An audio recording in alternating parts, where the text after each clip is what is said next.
Hola, vamos a abordar en esta presentación el tema de la absorción por la piel, que la vamos a dividir en absorción cutánea y percutánea, y un poquito más adelante explicaremos el porqué de esta diferenciación. Este es un tema sumamente relevante en el campo de la farmacia, porque muchos productos farmacéuticos, tanto medicamentosos, cosméticos o de productos naturales, se utilizan por esta vía. Es imprescindible que conozcamos detalles de la piel con mayor profundidad y de cómo aprovechar las características que podemos desarrollar a través de la formulación para mejorar la penetración de los principios activos por esta vía de administración.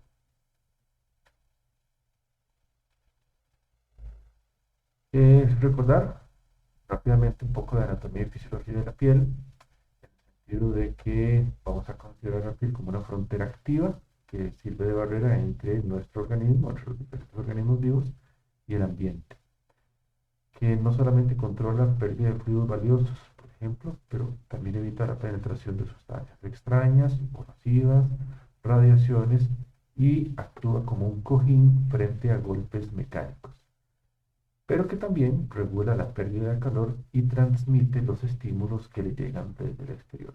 Además, puede aportar señales sexuales y sociales por color, textura y olor, que pueden ser incrementados por la ciencia cosmética. En promedio se puede hablar de que la superficie total de la piel va a oscilar entre 2.500 centímetros cuadrados para un recién nacido a unos 18.000 para el adulto. Puede pesar cerca de 4,8 kilogramos en un hombre promedio y 3,2 kilogramos en la mujer. Y podemos dividirlos en dos grandes tipos: velluda o la.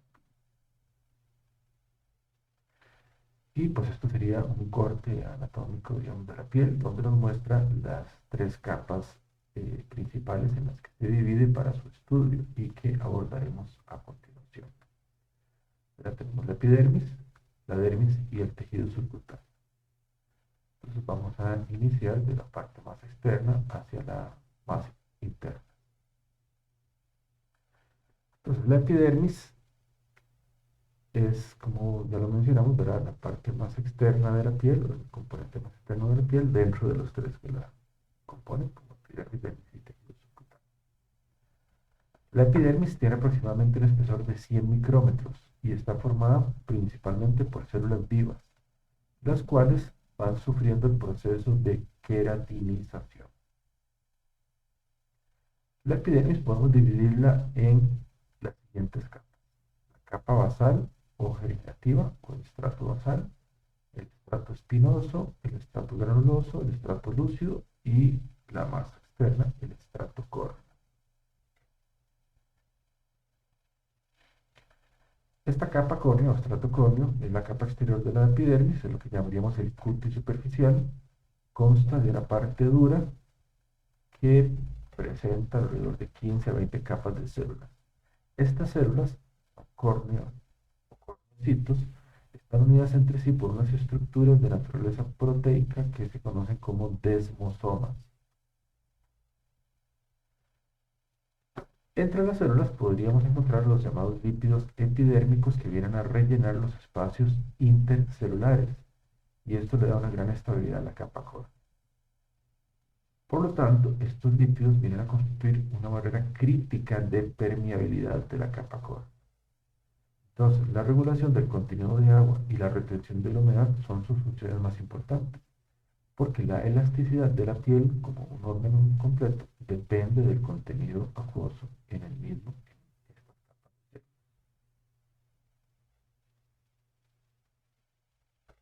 Entonces, aquí lo podemos ver en esta imagen, como los corneocitos vienen a formar una estructura como una especie de pared, un muro, ¿verdad?, el cual es difícil de atravesar por su característica evidentemente lipofílica. Por otra parte, el estrato basal, capa basal o germinativa, está formada por una sola capa de células, de las cuales el 50% se encuentran siempre en mitosis, y producen las células de la capa inmediatamente superior, que es el estrato espinoso. Este, que también se le conoce como el cuerpo mucoso de Malpighi, está formado por células poliédricas, que están muy fuertemente unidas unas a otras por estas estructuras que ya mencionamos antes, los desmosomas. Inmediatamente arriba del estrato espinoso estaría el estrato granuloso, donde se producen las moléculas fundamentales que son responsables de las características físico-químicas de las capas superiores. Aquí se da la formación de gránulos de queratohialina y la aparición de los llamados cuerpos de Oltmann.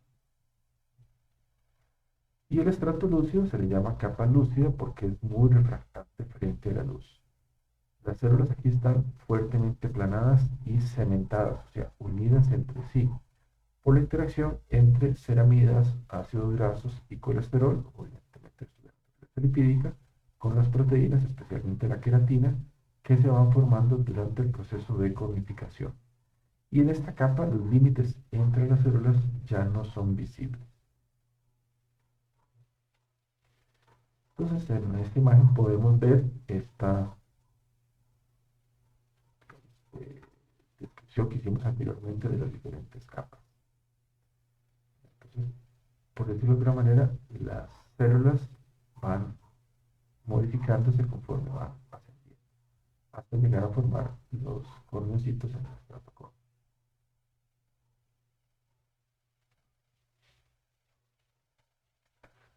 Entonces, durante esta llamada cornificación, las células basales cilíndricas que están vivas constantemente se transforman en células córneas, planas, que no tienen núcleo, y en este proceso van modificándose tanto la forma como la composición al interior.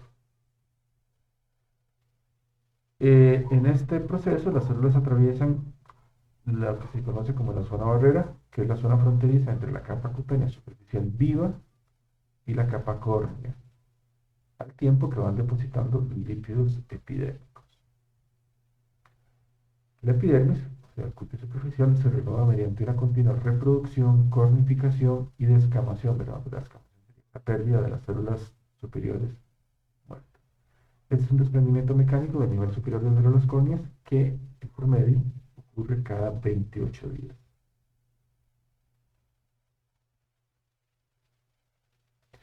Y aquí tenemos una microfotografía de la superficie de la piel, donde vemos los corneocitos, ¿verdad? Donde muchos de ellos ya están en ese proceso de descamación o desprendimiento. Pasando a la siguiente capa de la piel, tenemos la dermis, inmediatamente por debajo de la epidermis. Acá el estratum papilar, que es una especie de protuberancia, corresponde a la capa superior de la dermis. Es una frontera abrupta y ondulada hacia la epidermis, o sea, hacia el cutis superficial. Es decir, es evidente esta frontera, este límite entre la dermis y la epidermis.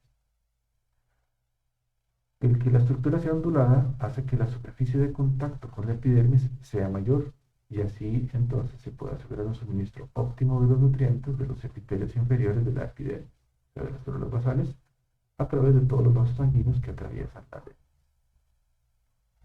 El estrato reticular o la red constituye la parte inferior de la dermis y esta luego se convierte en el subcutis o tejido subcutáneo que está en la parte más inferior.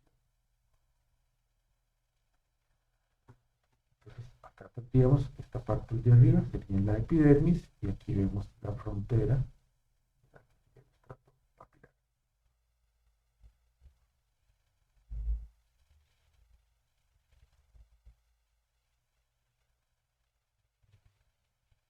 Una parte fundamental, esencial de la dermis son las fibras proteicas del llamado tejido conectivo, que están compuestas por unas fibras elásticas, que es la elastina, que tiene una forma ondulada, y unas fibras rígidas, que serían las conformadas por el colágeno. Entre ambas se va a determinar la elasticidad y la resistencia a la tracción del cutis profundo. Esto simplemente lo que va a definir es qué tan tersa, por decirlo de la piel. Las fibras colágenas jóvenes pueden absorber una gran cantidad de agua, dando sí a la elevada turgencia de la piel joven. Con el aumento de la edad, van pasando los años, esta malla de fibras colágenas se tensa, pierden su capacidad de retener agua. Y así es como empiezan a aparecer entonces las arrugas.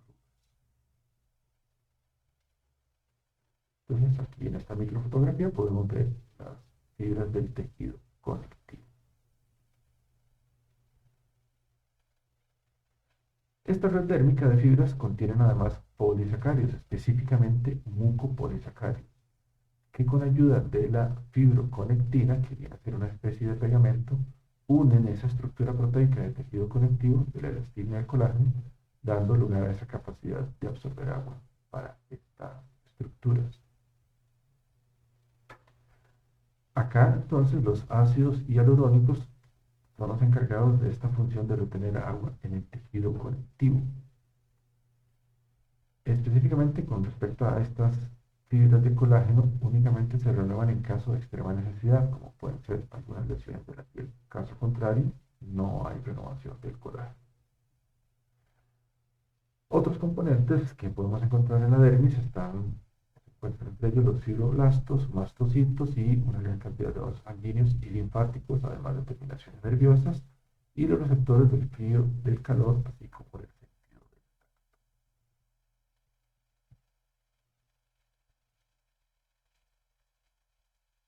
tacto. Algunas estructuras que podemos encontrar en la piel que describiremos a continuación.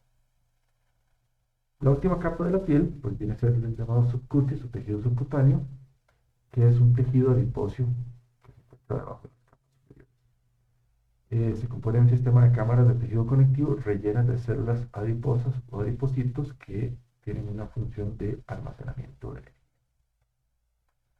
Estas células adiposas están unidas en grandes grupos con forma de almohadillas, sujetas por fibras colágenas llamadas cámaras o vainas de tejido conectivo.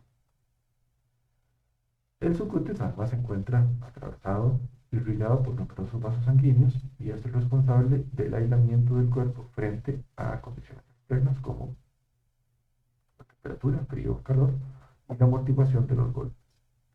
En palmas de las manos, en las nalgas y en las plantas de los pies, el tejido adiposo únicamente sirve como protección frente a los impactos, es decir, no aísla frente a cambios de temperatura.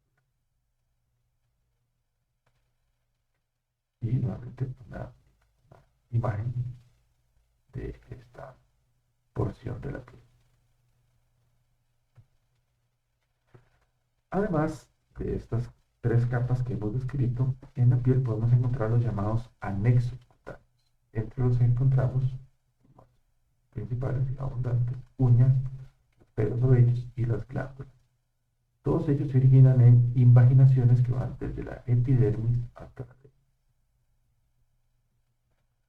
Y entre los anexos cutáneos, pues en esta imagen podemos ver, punto 1, el tallo de un cabello, del vello.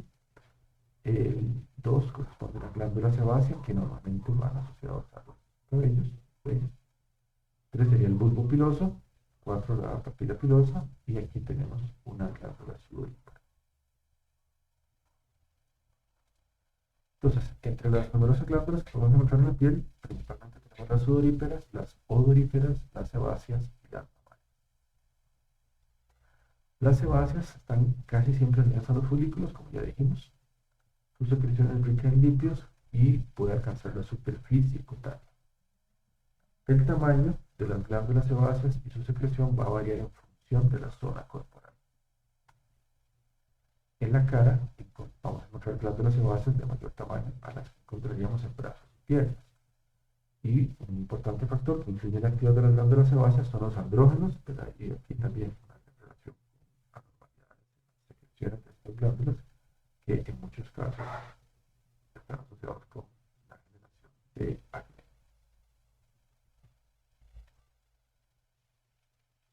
Las glándulas sebáceas y las sudoríparas se encuentran entre las llamadas glándulas exocrinas, esto porque vierten sus secreciones directamente en la superficie de la piel. Junto con las sudoríparas, las sebáceas suministran sustancias esenciales, además de los que hemos mencionado los lípidos epidérmicos para por la formación de lo que se conoce como una película hidrolipídica. A excepción de las palmas de las manos o las plantas de los pies, las glándulas sebáceas las encontramos por toda la piel. Y en la cara son mayores que en los brazos o las piernas. Y en las palmas de las manos o las plantas de la piel, más bien al contrario, abundan las glándulas sudoríparas.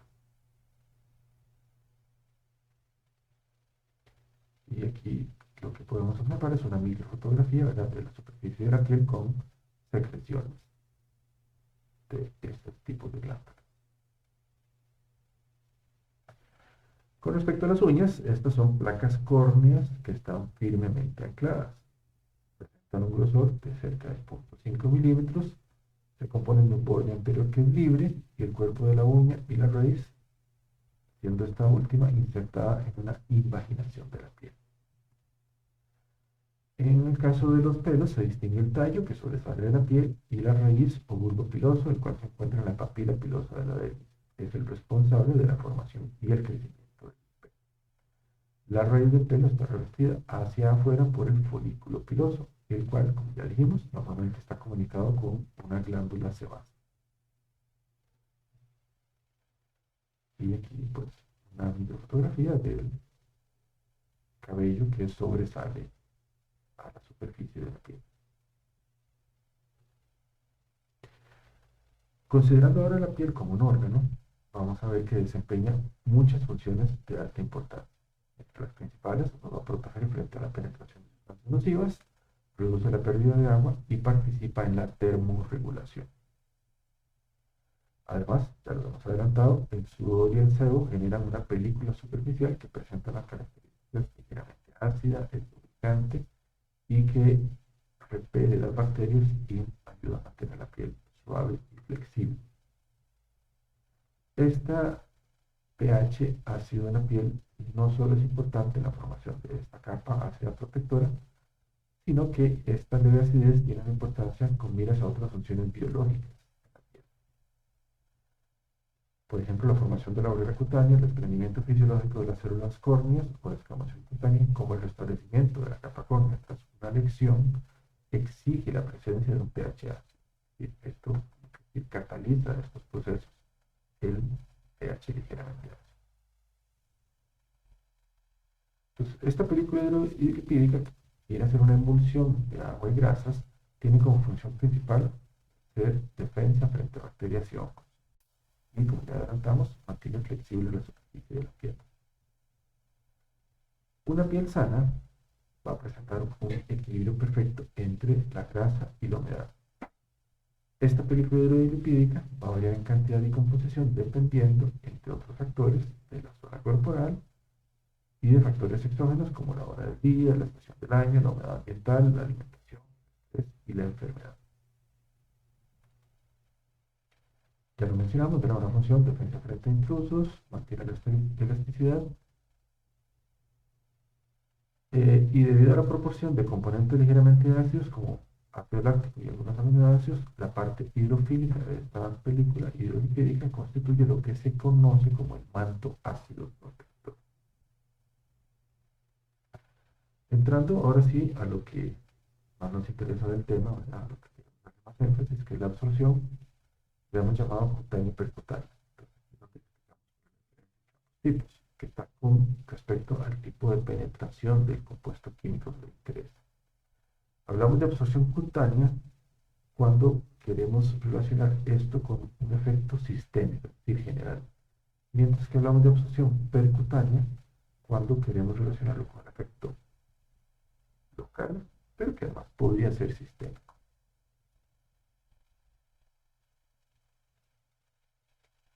Entonces, las dos posibles vías de absorción cuando se administra por una vía cutánea son las transepidérmicas, o sea, a través de la piel, que aquí tenemos transcelular o intracelular, y por medio de los anexos cutáneos, folículos, glándulas sebáceas o glándulas sudoríparas. Esos son los caminos, por decirlo así, por el cual un principio activo podría ser absorbido.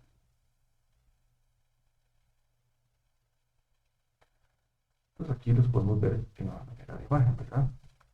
A través de la epidermis, la vía transepidérmica, que puede ser transcelular, o sea, atravesando las células, o intercelular, atravesando entre las células.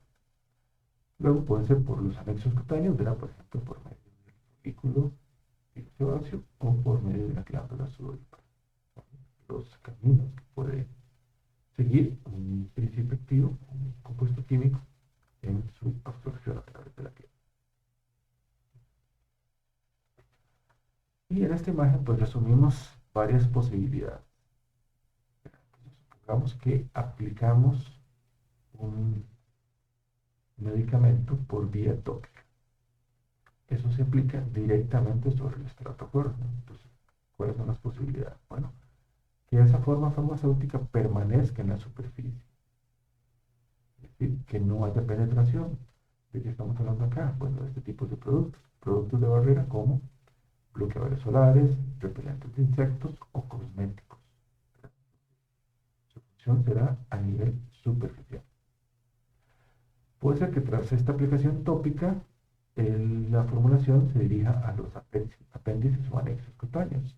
Por aquí estamos hablando entonces de formulaciones que pueden ser antiacné, antiinfecciosos, antitranspirantes o restauradores o tónicos capilares. Pues puede ser que luego de esta aplicación tópica, el producto esté dirigido o enfocado hacia tejidos a nivel local, es decir, en el sitio de aplicación, ya sea a nivel de la epidermis, de la dermis, del subcutáneo o incluso hasta el músculo. Aquí estamos hablando de diferentes posibilidades, quizás los más utilizados antiinflamatorios, anestésicos o antihistamínicos. Y la otra posibilidad es que luego de esta aplicación tópica, la idea es que el principio activo o los principios activos lleguen a la circulación sistémica para que se obtenga un efecto farmacológico. Muy utilizado, por ejemplo, con hormonas como estradiol o los llamados patches de nicotina, ¿verdad? Donde la idea es suministrar una cierta cantidad de nicotina que ayude a liberar esa ansiedad que provoca la falta de la misma, ¿verdad? Y por lo tanto, usado, utilizado en el tratamiento del tabaco. Ahora, como ya lo hemos dicho, ¿verdad? La piel es un órgano diseñado para funcionar como barrera, es decir, que la penetración a través de ella va a estar muy limitada. Entonces, es normal que se requiera, cuando lo que se busca es alguno de los efectos, donde sea necesaria la absorción a través de la piel, cómo aumentar este proceso. Entonces, hay diferentes posibilidades utilizando métodos químicos, físicos o quirúrgicos. Digamos que nosotros, desde el punto de vista farmacéutico, de la formulación de las diferentes formas farmacéuticas, nos van a interesar más los métodos químicos. Pero es importante pues, conocer que existen otras posibilidades. Entonces, aquí en los métodos químicos estamos hablando de profármacos, pero recuerden que la barrera es altamente lipídica, por lo tanto, si incrementamos la liposolubilidad de los principios activos, esto podría favorecer su penetración. Entonces, un profármaco podría ser agregar un grupo funcional de características lipofílicas que ayuden a la penetración y que posteriormente pueda ser fácilmente removible. O utilizando promotores químicos utilizados que colaboren en la penetración del compuesto o principio activo a través de la piel. Entonces, estos promotores químicos pueden ser de cualquiera de esas categorías: surfactantes aniónicos o catiónicos, suiteriónicos o no iónicos, ácidos grasos, esteros grasos, la zona o compuestos semejantes a la zona, y otros, que veremos algunos ejemplos a continuación. Bueno, esta es la zona, el dimetil sulfóxido, el sulfato de sodio o el limoneno, por poner algunos ejemplos de las diferentes categorías. Lo importante es que podemos ver que muchos de ellos presentan esta característica, ¿verdad? De una cabeza polar y una cola no polar. Y estos otros presentan otras características que ya describiremos a continuación. continuación cómo es que colabora esta promoción de la penetración a través de la piel.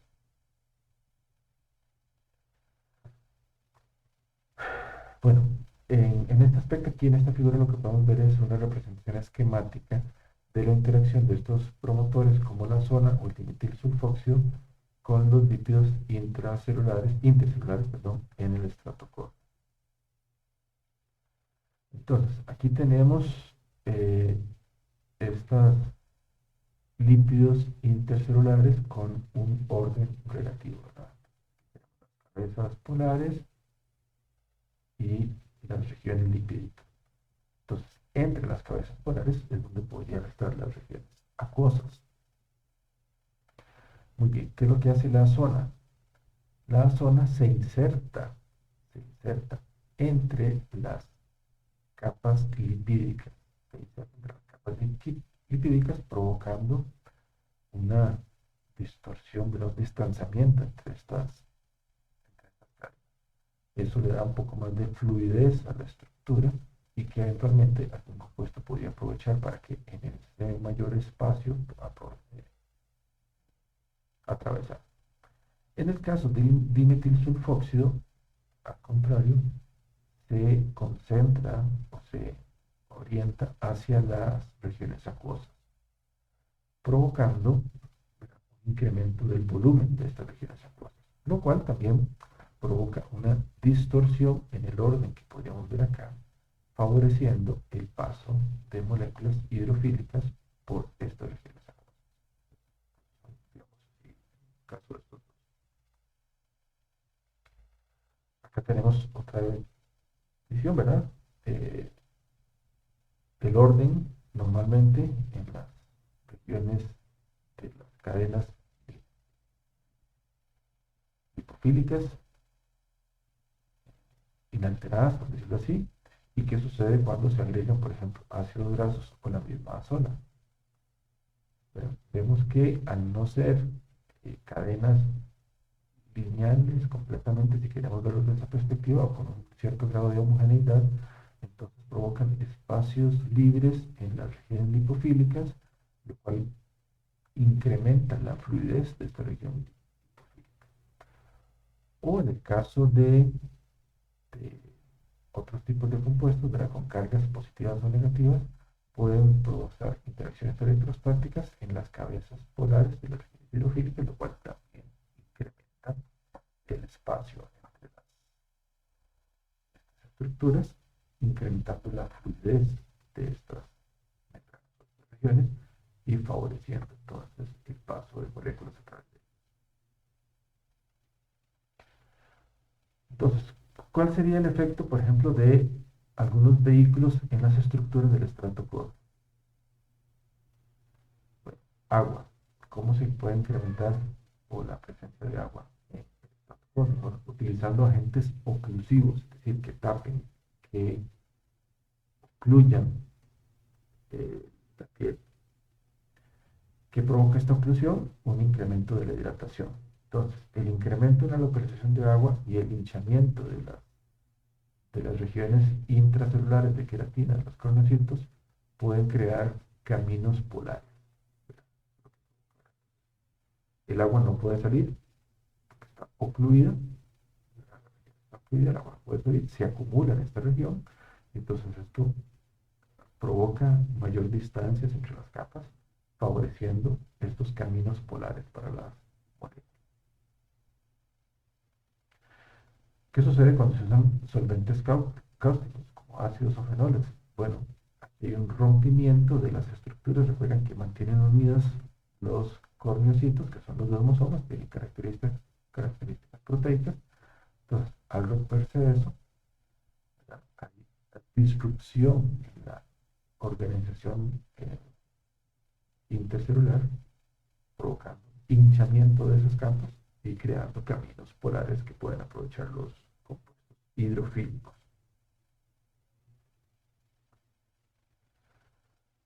Cuando el solvente tiene características lipoidales, colesterol, fosfolípidos o la zona, pues se insertan estas moléculas de solvente entre las colas lipídicas, causando lo que ya mencionamos, fluidificación o aflojamiento, por decirlo así, de la bicapa o de la estructura bicapa. Solventes polares, como el dimetil sulfóxido, ¿verdad? Estos se tienden a acumular entre las cabezas polares de la capa lipídica, normalmente también provocando distanciamiento entre ellas y dándole mayor fluidez a la estructura. Hay una pérdida de empaquetamiento. Los solventes orgánicos, pues también, ¿verdad? Provocan solubilización y extracción de los lípidos desde la bicapa, y un aflojamiento y desorganización de la estructura. Bueno, lo que decía del agua y el dimetil sulfóxido, ¿verdad? Se forman fuentes, por decirlo así, de agua alrededor de las cabezas polares, lo cual crea estos caminos polares que entre las capas, lo cual favorece una vía de ingreso para los compuestos. Y por último tenemos acá el uso de los llamados liposomas. Espera que aquí es un transporte facilitado, si queremos verlo, por el movimiento de las estructuras de los liposomas dentro de las lipofílicas dentro de la región pública. Muy utilizado. Muy bien. Vamos a hablar ahora un poco de una forma farmacéutica específica para utilizar a nivel de la piel, que son los parches transdérmicos. De ellos, ¿cuál es la estructura general y qué componentes presentan? Bueno, normalmente tiene una cubierta externa, una lámina interna en la que normalmente está la capa adhesiva y hay un modo de liberación que es donde está contenido el o los principios activos.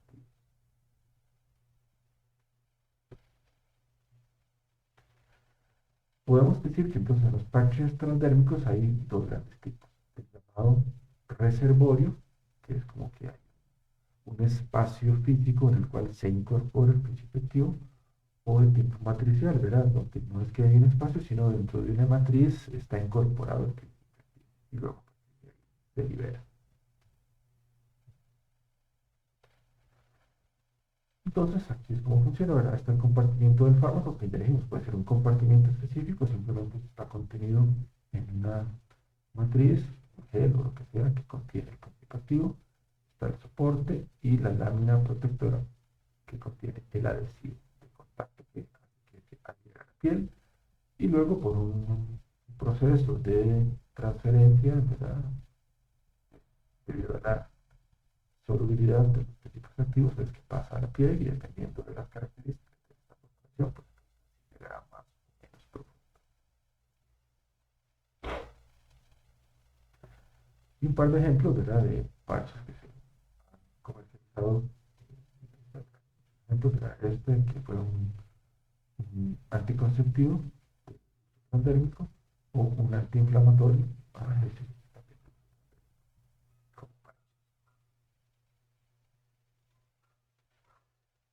Entonces, como podemos ver, el principal mecanismo en este caso de absorción a través de la piel es la difusión, que lo será para sustancias de características lipofílicas o no electrolitos, que se supone podrían cruzar fácilmente la bicapa. Ahora, la absorción mediante este mecanismo es dependiente del pH para sustancias que son ionizables, como ya hemos visto, ácidos o bases, pero también un factor preponderante que ya lo hemos mencionado también en la absorción por el tracto gastrointestinal para todos los tipos de sustancias es el coeficiente de reparto, ¿verdad? Que está relacionado con su liposolubilidad. Ahora, cuando la cantidad de sustancia de carácter no polar es alta y la piel pierde el estrato córneo, este sistema posee una cinética de orden cero, donde la difusión es constante y depende principalmente de la superficie de contacto y del coeficiente de Stick. Entonces, tenemos que la difusión es el mecanismo principal. De otra forma, de usar el estrato córneo, en especial de moléculas más hidrófilas, es la vía paracelular, que aprovecha la circulación. Formulación, se libera el principio activo La velocidad siempre se rige por la primera ley de Fick. Vemos entonces que cuando decimos que es para celulares, por los espacios entre las células. Acá esto se va a regir por la permeabilidad, la que integra el coeficiente de partición o reparto y el espesor de la capa. Y en otros casos, el estratocornio viene a ser la principal barrera del proceso de difusión en la ambiente epidérmica, que es el paso a través de la célula.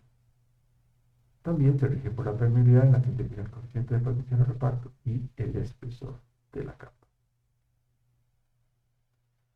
Y con esto pues concluimos los aspectos principales que tienen que ver con la absorción percutánea.